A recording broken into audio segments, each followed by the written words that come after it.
Hi, welcome to True Creeps, where the stories are true and the creeps are real. We'll cover stories from grotesque gore to the possibly plausible paranormal, to horrifying history, to tense and terrible true crime, and everything else that goes bump in the night. We're your hosts, Amanda, and I'm Lindsay, and we want you to join us while we creep. We cover mature topics. Listener discretion is advised. Hey everybody, welcome to our Tar and Feathered episode. So random. You never quite know what we're going to do. Nope. It is so random. It is so random. But it's interesting. Yeah, we were like dreaming up what we wanted to do for this week. We had several things that we started to research and then stopped. And then we were like, what are we not talking enough about? Tar and feathering, clearly, is where we are. I think that So random. I find it interesting, old punishments, and horrifying how sometimes they aren't so old. Yes, agreed. I was not expecting this to have happened as recently as it has. Yes. I also had some assumptions that were very wrong. Yeah, same. We're going to talk about tar and feathering. We're going to talk about what it is, why it was happening, what happens after. We're also going to talk about several instances of tar and feathering, but obviously not every single instance of it, because it happened more often than you would think. So let's just jump right on in to how one is tar and feathered. So here's what they did. The person's clothing from the waist up was removed.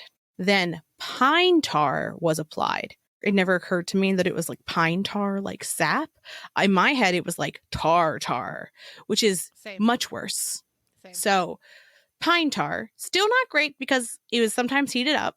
So hot sticky tar, still not great. That was applied liberally to the upper body. From what we saw, it was often shoulders to waist. It wasn't typically the face. And then feathers were applied after that. Sometimes they were from pillows. In older stories, people were carted about to further humiliate them. And we'll actually talk about what that is called, because I didn't know that there was a name for the public shamings as people were having them, which blows my mind. But we'll get into that too.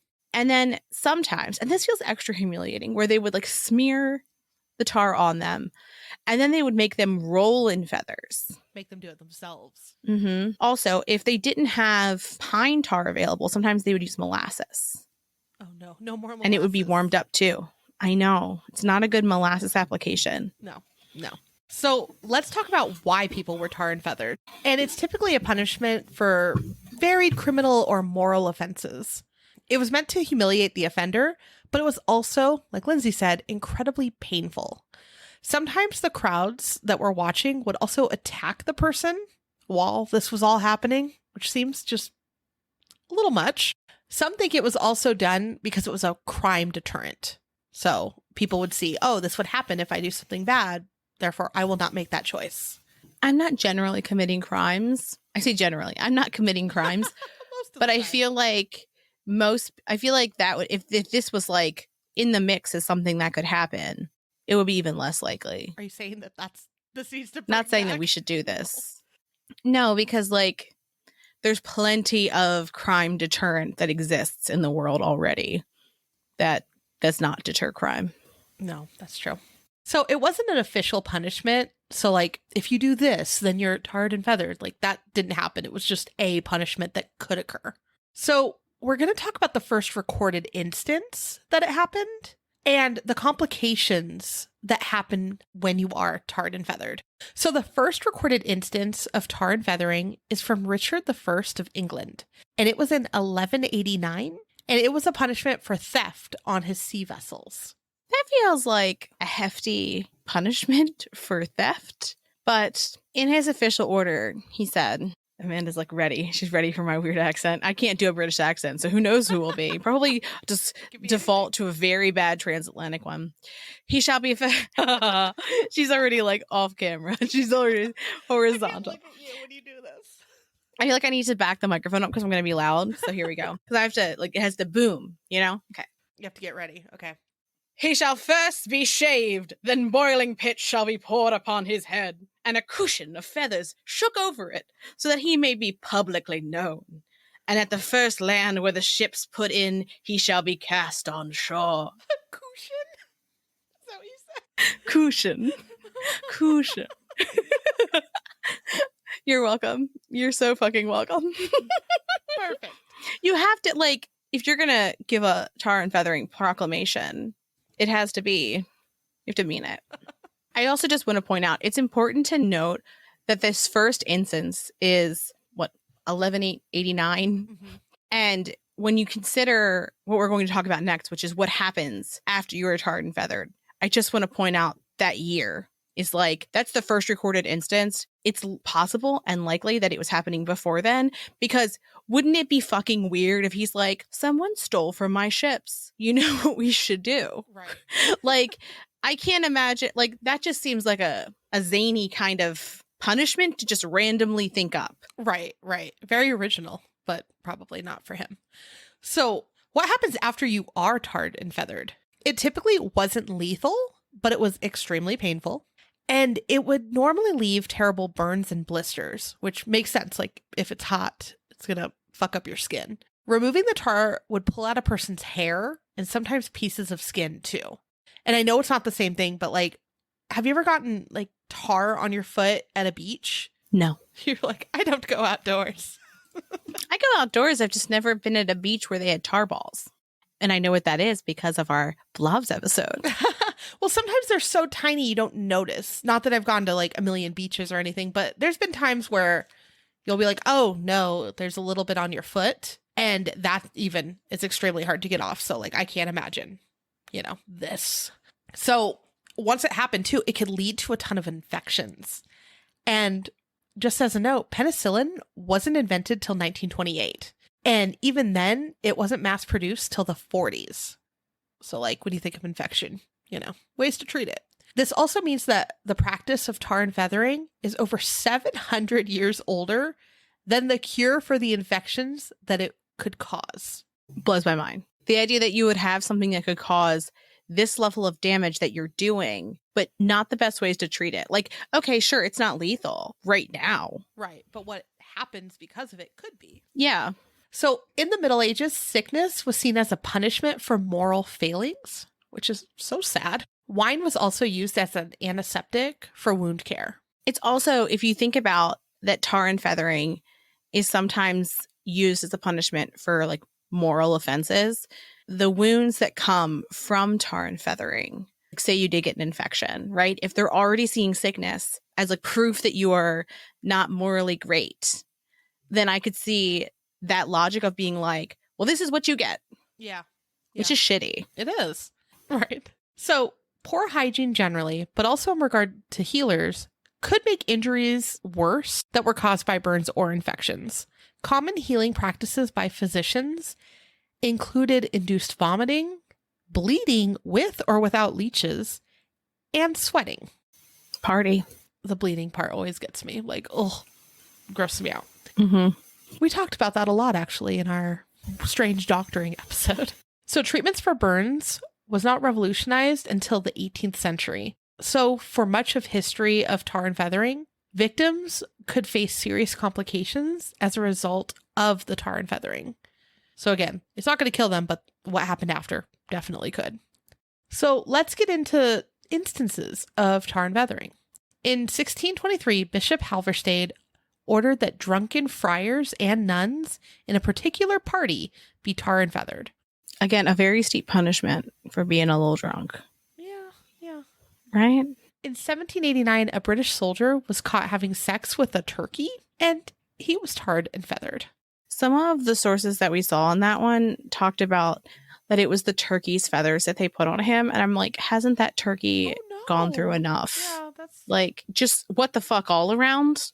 Well, yeah. In so many ways. In every way. But like, and now you take its fucking feathers. Oh. Fucking traumatized turkey. I feel like he should get something worse than tar and feathered. It just feels really, it's really fucked up. It's fucked up, yeah. It's fucked up. So we're going to turn to colonial America because most people, when they think of tar and feathering, that's what they think of. And it is the time period in which the most tar and feathering was happening. We're going to talk about another instance as well. But before we get into colonial tar and feathering, we're going to talk about charivari. It's also known as a skimmington, which these sound like delightful names for something, but they are in fact not. So basically what it was think like a mocking parade that was intended to humiliate someone. And it was done by a community. There wasn't just like two assholes. It was like a group of people have gotten together to publicly shame someone. Typically, there would be music involved, and some people would bang on pots and pans during this. If you've seen Game of Thrones, think of Cersei's shame walk. That, to me, seems like a good example of this outside of tar and feathering. So there's 3 different types of charivari. The first is the most violent type, and that's where the victim is dragged from their home or work and they're forced to parade around the community. And sometimes the crowd would throw things at the victim. Then there's the impersonation type, and that's when a neighbor would impersonate the victim, which is the person who is being shamed, while they were carried through the streets. And the last is where there's an effigy that's carried throughout the area. And as it's carried around, it's abused. And at the end, it's typically burned. And so in this version, the charivari of tar and feathering would be that first violent one because the person is essentially abducted and then violence ensues and they're kind of carried around to be further embarrassed. We've talked about this in previous episodes too, where we've talked about people being publicly hanged and very public punishment. And I think that just really blows my mind. That is something that was regularly happening in our history. Yeah. There's a lot of, I think, several of our episodes that we've gone into it, or like some of the haunted places, like that's why people think it's haunted or whatever. Yeah. Like it doesn't click in my brain wanting to see someone suffer, because even if like they've done something horrifically wrong, I don't enjoy seeing a person in pain. Yeah. I think the only time where I'm like, I could see someone possibly wanting to is if that person either like killed or did something horrific to a family member or a child, and like for their peace of mind to know, okay, they cannot come back. They are dead. Maybe that? I think that there's a stark difference between wanting to see justice and wanting closure and wanting to publicly shame, humiliate, and abuse someone. Right. Like the public part, I don't understand. I feel like most of them would be okay with just seeing like the body after. I mean, like, okay, they are dead. Yeah. It is done. Yeah. And I mean, I could especially see if there was, say there were many people who were murdered and there was a survivor. It's reasonable that they will want to see it happen so that they could have some type of peace if that was something they were comfortable with. But when we look like historically, it is not an uncommon practice to publicly shame people. The most modern equivalent in terms of our justice system is televised trials. But even that is very calculated. They're very aware of the defendant's rights and their ability to be able to have a fair trial. It's not just for the spectacle of it. The point of it is not to shame the defendant. It's so that we have an open justice, like so we can see like what is happening in our justice system. There's a different purpose to it, but I just find it really interesting. Like you'll see that on like social media, right? Where people just kind of like gang up on someone. But even that is so different than watching this type of violence. Well, yeah, and a trial is also to hold both parties accountable, right, for justice, like to ensure even like the judge or whoever, the prosecution, everyone's doing everything properly, right? But yes, when we're talking about like the public punishments, like you said, a lot of the time it's like pain and suffering on top of it. It's not just the punishment, it's like a horrific punishment, and there is a difference between that. Yeah. But when you mentioned like social media, unfortunately throughout the years, and I think even recently, there have been kind of on the same topic but off, but there have been public deaths and like suicides. I just saw someone, I didn't watch it obviously, but I saw someone talking about someone that killed themselves on TikTok recently, even like alive. And it's like a similar type of thing happening, right?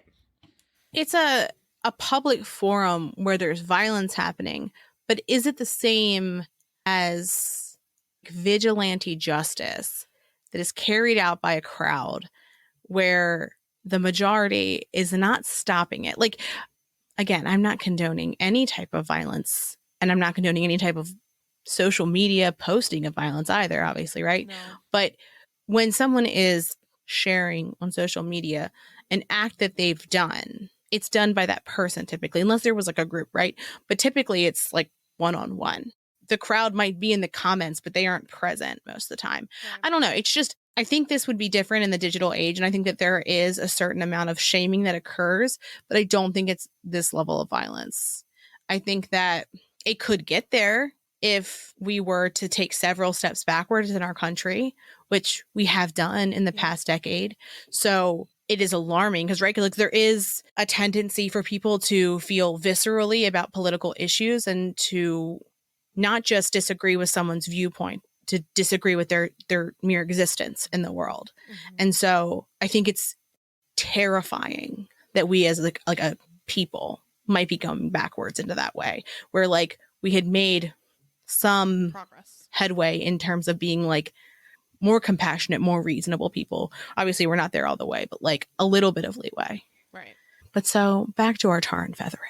So when tar and feathers weren't available, they would use syrup and cattails.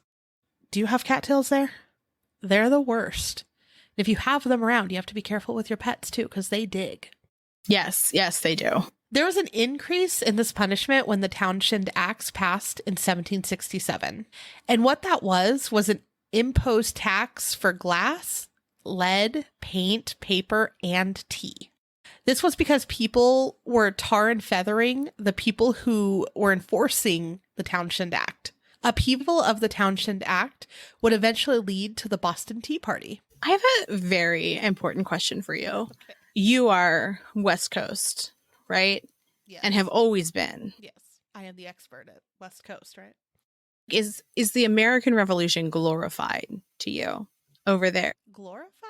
Like, are people fucking excited about the American Revolution where you are? No, not particularly.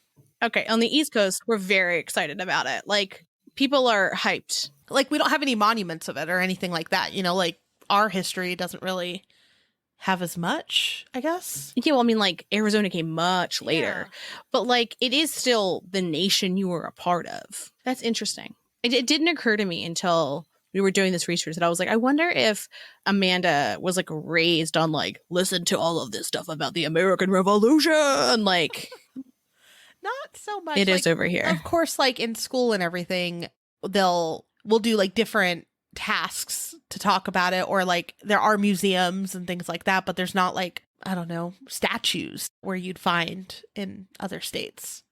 Yeah, well, I mean, like there's locations here, right? Like that had to do with it, but it's just It's just interesting. It didn't occur to me that it might not be so like, let's fucking go. No, not so much. Not over there. Yeah, interesting. So even after the taxes were repealed, tarring and feathering continued. Commonly, the tar and feathering was used against British loyalists. And in one story, a large group of women were at a quilting event when a man began loudly proclaiming his loyalty to England. So the women eventually got tired of him talking and thought, you know what we should do? We should tar and feather him. And so that's what they did. But they didn't have tar, so they used molasses. What an interesting time period to be like, there's no other solution to get this man to stop talking. We must overpower him, strip him, cover him with molasses and feathers. There's simply nothing else we could do. Yeah. Let me get back to my quilting. This is going to be the easiest way. Please, just silence yourself. I am tired of hearing you speak.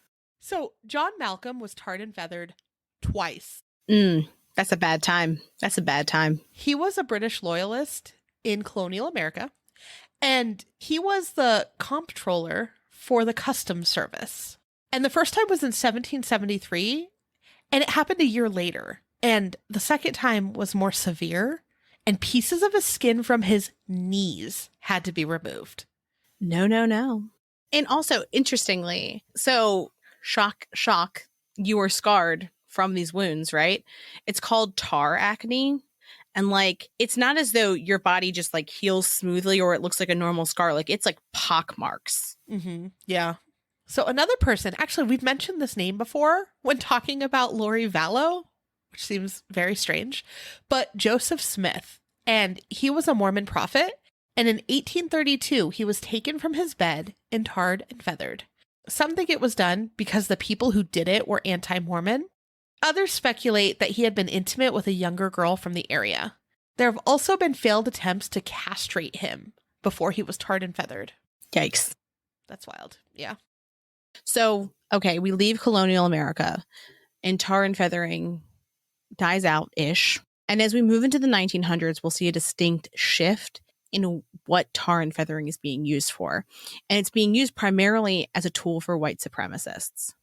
As we researched, I knew that it happened after colonial America. I didn't realize the extent to which tar and feathering was being used as like a punishment for people of color who were acting in a way that racist white people didn't like, or as a punishment for white people who were advocating or associating with people of color.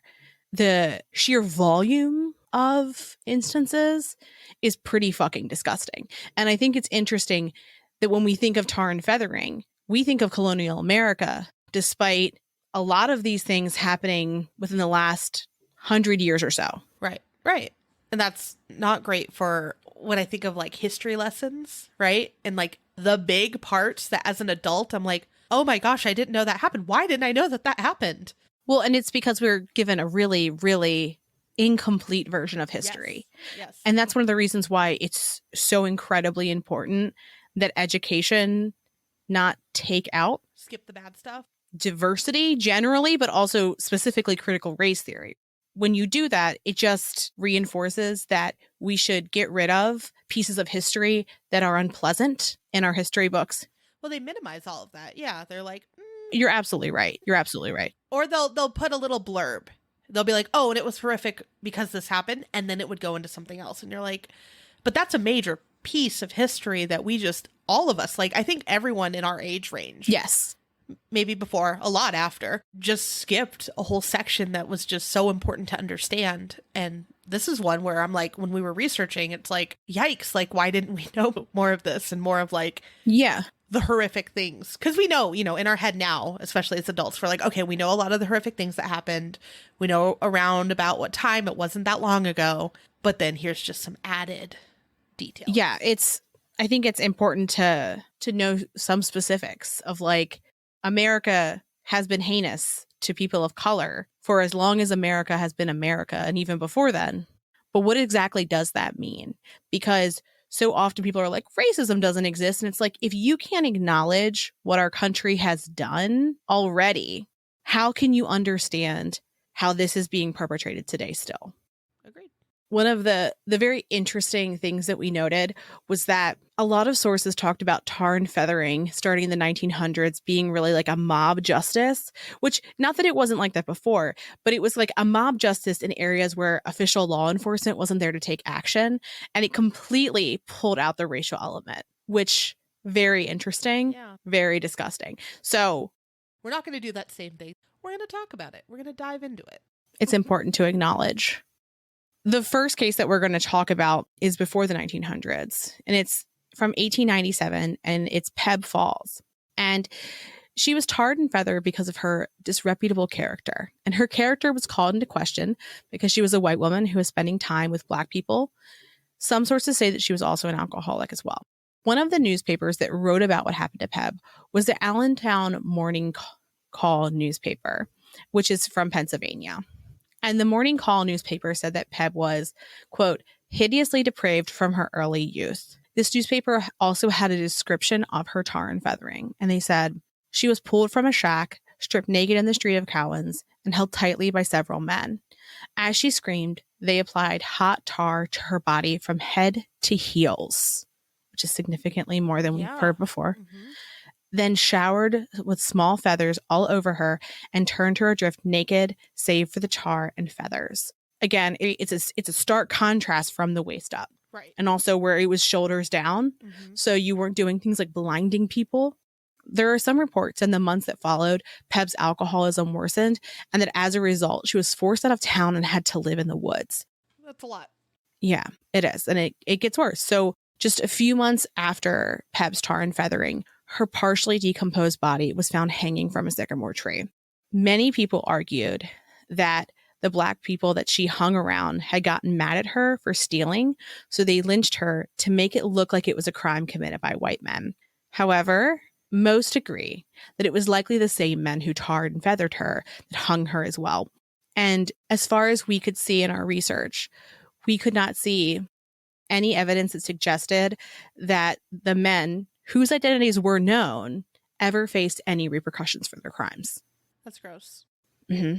The next event that we're going to talk about is in April of 1919. And 60 white students at the University of Maine surrounded the dorm room of 2 Black students, Samuel and Roger Courtney, around 2 a.m. The mob's plan was to tar and feather the brothers. Some sources suggest that their plan was just to, quote, haze them, and that tar and feathering came as a reaction to what they did in response to being cornered. There was at most, at this point in time, a dozen Black students at the University of Maine. So Samuel and Roger see that there is many, many white students outside of their dorm room trying to get in. They barricade themselves in their own room. And eventually the students fight their way in. They push their way in and they get past the barricade. Samuel and Roger are understandably terrified. So they knock 3 of the students out before fleeing. And I've seen some sources that say they had a hammer, but there's 60 against 2. So whatever weapon you have feels very reasonable, in my opinion. At this point, they are fleeing. So the mob of 60 suddenly grows exponentially to more students, and some sources say people who lived in the nearby town as well. And they split up to try to find the brothers. And they're found right before they're about to get on a bus out of town. They are forcibly taken back to the campus, wearing horse halters on their necks, and they eventually were taken to the livestock viewing pavilion. Ugh.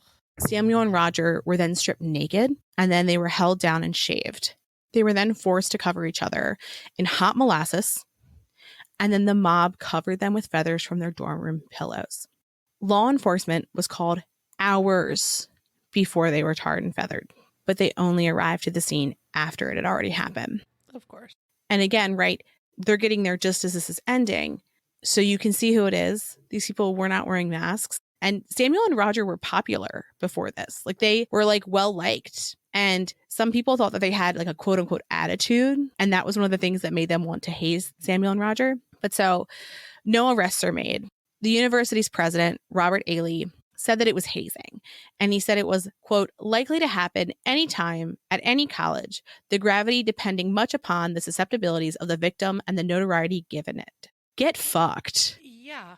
Middle of the night, 60, then dozens more. What? No, and like in the middle of the night, shouldn't these 60 students and people be doing, I don't know, sleeping or studying or anything? Literally anything else to do with a university, you know? This was just one of the many, many violent events that occurred in 1919 in the United States. And scholars have named this period the Red Summer. There were dozens of riots and lynchings. As we continue to talk about this, we're going to talk about the actions of white supremacists against people of color. However, some of this information is hard to find because when they'll use, sometimes the word lynching is used broadly. So we don't know if there was an instance of tar and feathering that was described that way. So it's a little bit harder to find. Right. Some people also use Red Summer to describe 1917 to 1921 as well. And Samuel and Roger's story was found by a historian at the University of Maine who was looking into the history and specifically doing research into the Red Summer. And her name was Karen Sieber. And so she was very surprised when she found that the school that she was working in had that. Yeah. This had happened and that there wasn't a lot of information shared. And since then, there's been articles published like by the actual university acknowledging like, just how fucking terrible it was. But there are pictures of Samuel and Roger that exist on the internet. We're not going to share them, but you can see the people's faces around them. Some are laughing. They're laughing. Their faces are incredibly clear. There is no debate on who did this at the time. And the fact that nobody was arrested for essentially kidnapping and assaulting them is insane to me. Yeah. Especially because the authorities came at the end of it. So pretty easy. Yep. And then people from the university just brushing it off, letting them know it's fine. Yeah, well, and some people say that the reason why this particular event happened was because they had knocked those 3 students out in the beginning when they were trying to get away. And it's like they were fleeing for what they didn't know what they were doing there. Mm-hmm. And also, why is there a crowd of 60 kids running around at 2 a.m.? Yeah, well, I mean, and look, if someone breaks into my room in the middle of the night and there's 60 people with them, I'm going to do whatever I have to do to survive. And that feels incredibly reasonable. Right, and that's anyone, any person. Yes, yes, yes. And so just disgusting. Yeah, yeah. So let's move on and talk about a few more terrible events. So in 1921, when the Key West chapter of the KKK was formed, they began tar and feathering Black men who so much as looked at a white woman in a way that they deemed wrong. So for like any reason that they wanted to. This includes Manuel Cabeza, Claude Dorset, W. Shannon, and Chris Cooper. The Key West KKK would kidnap their victims, take them to the furthest side of the island, tar and feather them, then either force them off the island or dump them publicly as a warning. And this went on for about 13 years. What the literal fuck? It's gross. It's just gross. In 1922, the KKK threatened to tar and feather a Texas pastor if he didn't close down the schools that had been built for people of color in rural Texas. You know, researching, saying this is hard. Like, you're like, what the fuck? And sometimes you're like, what the fuck's going on now, too? Ugh. It's shameful, right? And it's an uncomfortable conversation to have. Mm-hmm. But I think having it is important because if people don't know, then they don't know. Yeah, and a lot of, like, I'll admit, these specific things I didn't know. Within the past few years, I've learned more than I had ever learned in school. Same. But I still didn't know. I still don't know enough. Yeah, exactly. When we cover any true crime case, it is incredibly important for us to honor and respect victims and their experience and to not glorify the people who are committing the actions, right? Mm-hmm. And to be clear about like who they are. And I think that so often people talk about what has happened to people of color in our country without saying who did it, right? We're not saying like the words white supremacist over and over and over again, because that is who's doing this, right? These are domestic terrorists who are committing these crimes. And as far as I'm concerned, right, those 60 students that attacked Samuel and Roger were 60 white supremacists. That were deemed acceptable. That faced no repercussions. So when we talk about the violence that has been perpetrated against people of color in our country in a passive way without saying who did it is part of the problem of how we talk about the history of how people of color have been treated in America. Agreed. Mm-hmm. So let's get back to the schools that were built in rural Texas. The schools had been created by Mother Catherine Drexel, who ultimately opened a dozen schools on Native American reservations and almost 100 schools in rural areas for people of color. And she's a literal saint. She was canonized in October of 2000. Interesting. Yeah. You don't hear about a lot of modern saints, and I feel like 1900s is relatively modern for saints. Yeah. In April of 1971, a Dr. R. Wiley Brownlee, who was the principal of Willow Run High School in Michigan, was threatened with a gun, then tarred and feathered by a group of 5 to 6 men wearing KKK-like hoods. Dr. Brownlee had been advocating to formally honor Martin Luther King Jr. at a school board meeting. On his way home, there was a vehicle blocking his way on the bridge. As he slowed his car down, another car pulled up right behind him. Then a man put a shotgun to his head and instructed him to turn off his car lights and get out of the car. They pushed him to the ground and then poured 5 gallons of tar on him from his shoulders down. The assailants threw feathers on him and then let him go after 2 hours. He went to his school for help, and a student saw him and took a photo of him. Dr. Brownlee's story went national, and the KKK's plan to instill fear backfired. Several KKK members were charged in relation to this incident. Fucking finally. The Michigan KKK leader, Robert Miles, was arrested as part of this. In 1973, Miles was sentenced to 4 years for his part in the tar and feathering of Dr. Brownlee. He was also sentenced to 5 years for a conspiracy to bomb empty school buses that would be used to desegregate the local schools. Why? This feels like a shockingly short amount of time for a person who's doing these types of behaviors. Yeah, 5 years. Again, this is a domestic terrorist.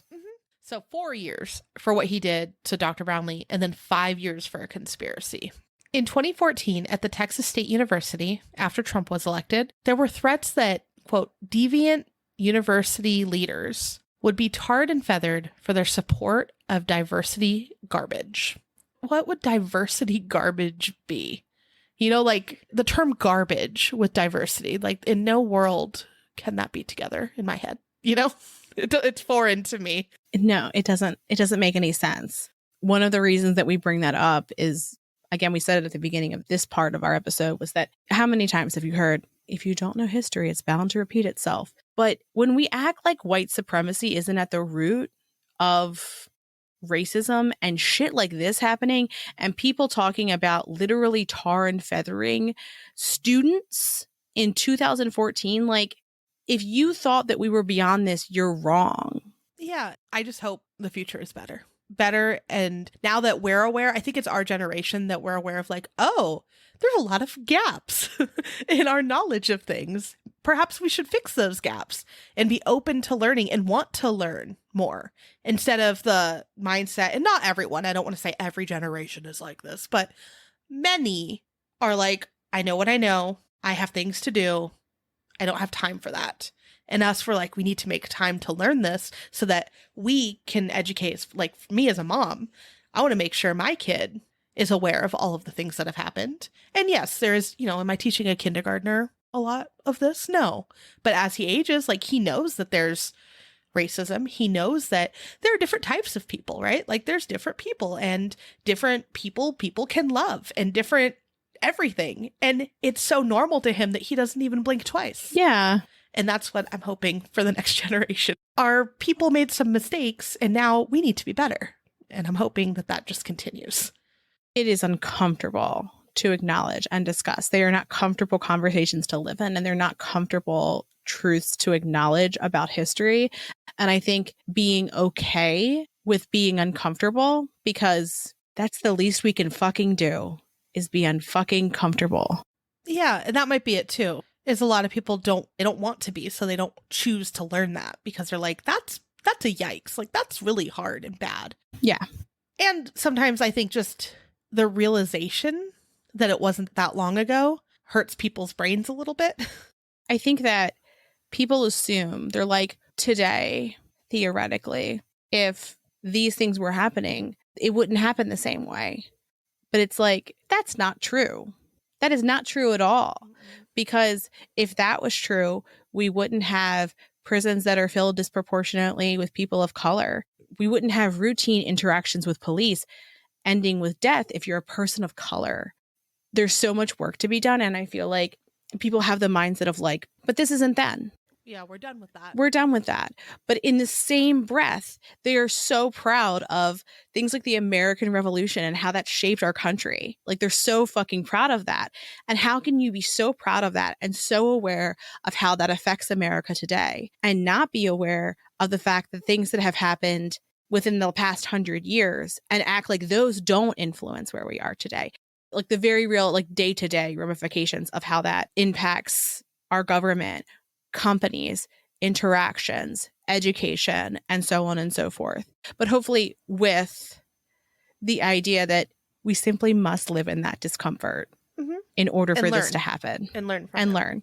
So let's pivot our conversation a little. So we have talked about tar and feathering. We've talked about generally that it's used as a sometimes criminal, typically moral offense punishment.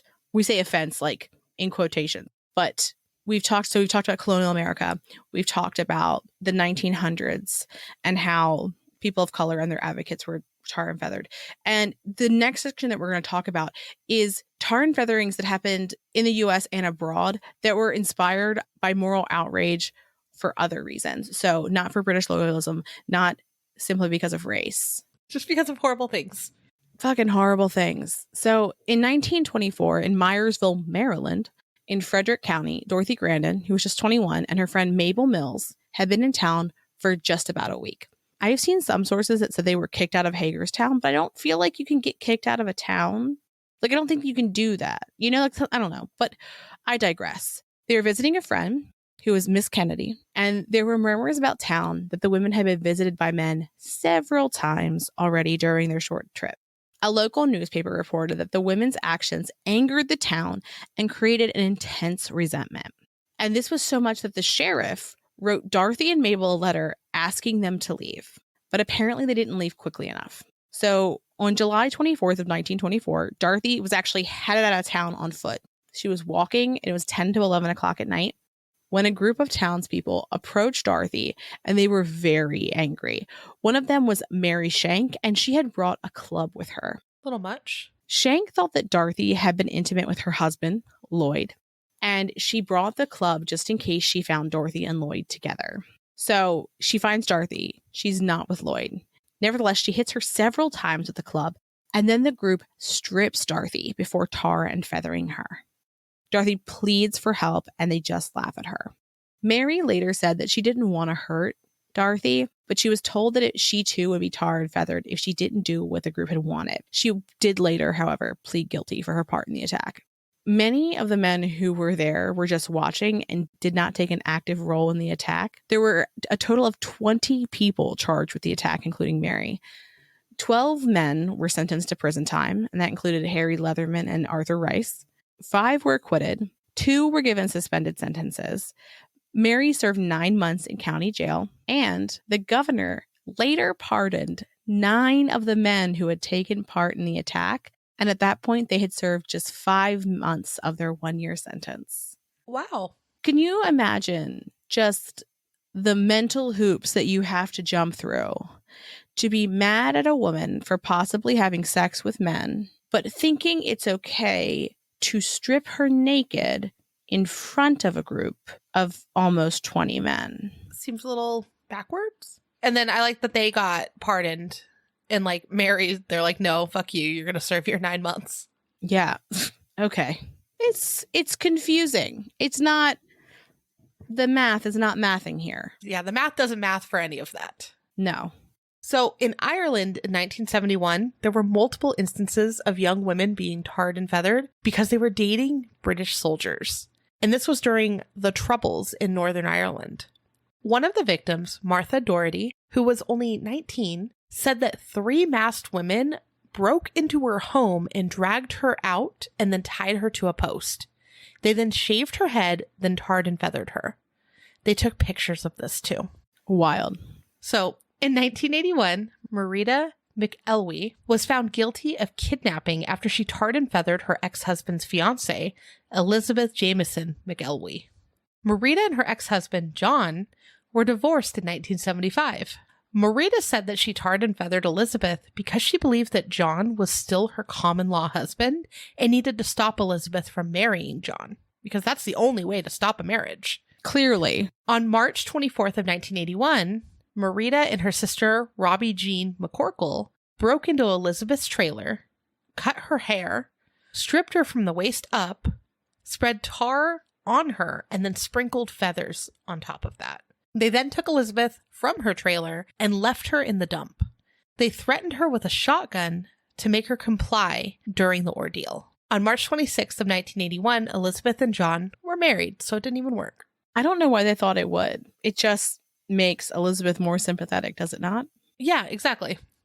And then during her trial, Marita said that she did not believe she was morally wrong. She's like, I stand by this. Dumb. So dumb. It's just wild to me that that's like, you know how we'll solve this. Yeah, that's even like the thought that came up. Now, this one's not that long ago. Yeah, that's what we were talking at the beginning of the episode is this last one that is our most recent instance, which is within the last 20 years. Isn't that weird? Yeah.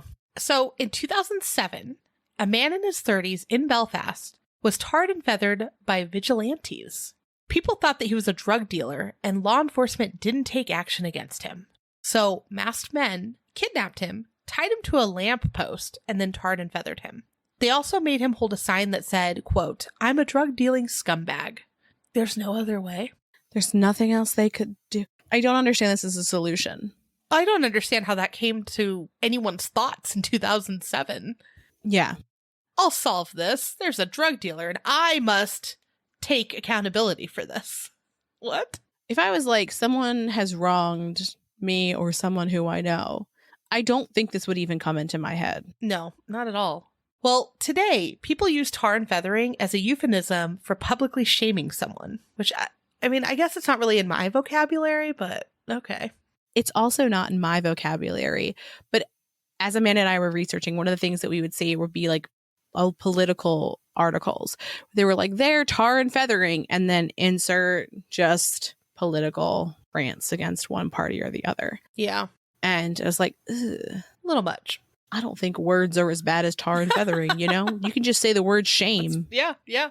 So that is our tar and feathering content for you today. One of the things that we love to do when we're doing episodes is we like to learn new things. And I think that today is one of those days where we came to this with very little information, just truly like a rudimentary understanding and knowing that it happened in colonial America. Yeah. And not much else. And what an interesting journey it took us on. Not where we expected to be, but I'm glad we know. I'm glad to be more aware. That is always a net positive. So we are still in October in this episode, with this coming out the 21st, 20th? Mm-hmm. Our Super Bowl. Yeah, Amanda keeps calling October our Super Bowl because more people are listening to spooky stuff in October. And there's only a little bit of time left, but there's about a week and a half to still enter our spooky giveaway, where you could win a beautifully curated basket by Amanda filled with all types of spooky good stuff. It's worth over $100. You can check out our website or our social media for ways to win. The deets and the hot goss are there. The deets and the hot goss are there. There's all types of fun stuff in both those places. If you have a spooky subject that you want to know more about, or that you already know about, but you want to hear someone talk about that you're not hearing very often, feel free to send us your show ideas. We have a spot on our website. You can also email us, send them in some type of social media message, tag us in a story. You see a TikTok, just tag us underneath or insert other social media. And with that, have a great weekend. Thanks for creeping with us. Thanks for listening. And as always, a special thank you to our patrons who support us via Patreon. Please see the link in our show notes to learn more about how you, yes you, can begin to haunt the dump, guard vortexes, or even become a scorching Sasquatch. Ooh. Also in our show notes, you can find the link to our website, more information on our sources, our social media handles, and our merch store. We'd love for you to keep creeping with us. So if you like this episode, please subscribe, rate, review, and share the show with your fellow creeps and or ghosts. I beg of you.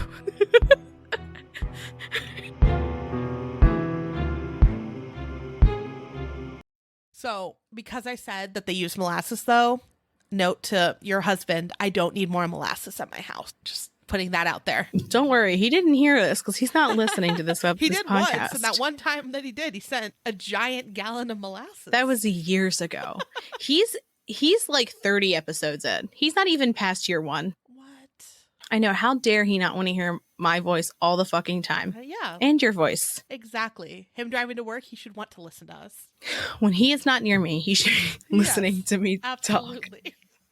Clearly. What, doesn't he love me?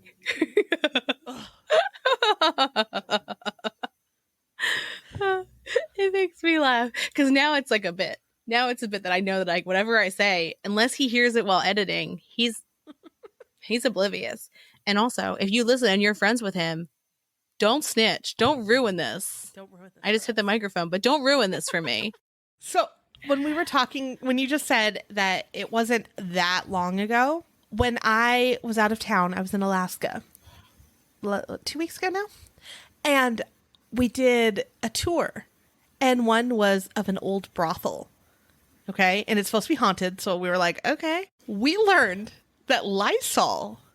Do you know what its original purpose was for? I mean, now I'm gonna guess it was like for like the hoot, but It was a contraceptive. Yeah, that's the face everyone made there. And it That's wasn't all rough. that long ago. That's real rough. Yeah. I mean, literally. Yeah. Yeah. Up Oh, until, I God. think she said the 50s or 60s, but it looks like Google's telling me the 60s. That cannot be good for the No. vaginal ecosphere. You know? Like, I mean, she Yeah, was clean, yikes. but at what cost? Oh, yeah. Yeah. It was not great for them. But that just like blew my mind that, you know, that was its purpose for so long. And I mean, the 60s, not that long ago. So scary. No, it's not that long ago. Random That's tangent, but when you said too that, close. that conversation with, I see the woman's face saying that, and I'm like, oh my God. What I love is like your 7-year-old son was on this haunted brothel tour. He wasn't. No, He wasn't. He wasn't not that there. part of it, no. I wasn't trying to shame you. I was just more like, why not? They existed. He doesn't need to know what a brothel is. No, he had no idea. He was in the bar grill part of it, just chilling, eating some nachos. Honestly, a treasure. What a great time eating nachos in a haunted bar that used to be a brothel. Yeah, it was. There's a lot of families there now. Okay. Yeah, it's a family brothel. It's not making it better. It's not making it better. No, it's just like a little old Bar and grill bar and grill. spa. Yeah, and spa. And spa. Oh no, it's a different type of massage. Will this be at the end?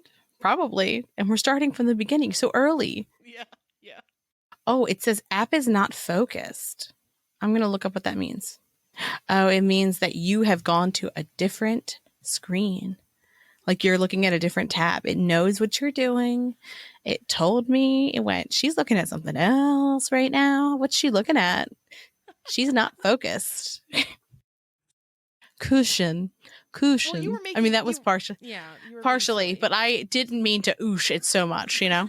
Also, Moo farted and it's really bad. Did you hear about the plane, by the way? No. Someone brought their dog and it wouldn't stop farting, and 2 people ended up getting their tickets refunded because they had to sit next to the farting dog. Honestly, if somebody was next to this farting dog, it would make sense. Like, I'm telling you that, like, she is stinking up rooms. Like, she's woken me up with her farts. They're that bad. Like, my eyes water. Is it her? It's terrible. Medicine? I think it must be because it wasn't like this before. That makes sense. No, it was like a 13-hour flight. Babies. No. Poor little gassy puppy.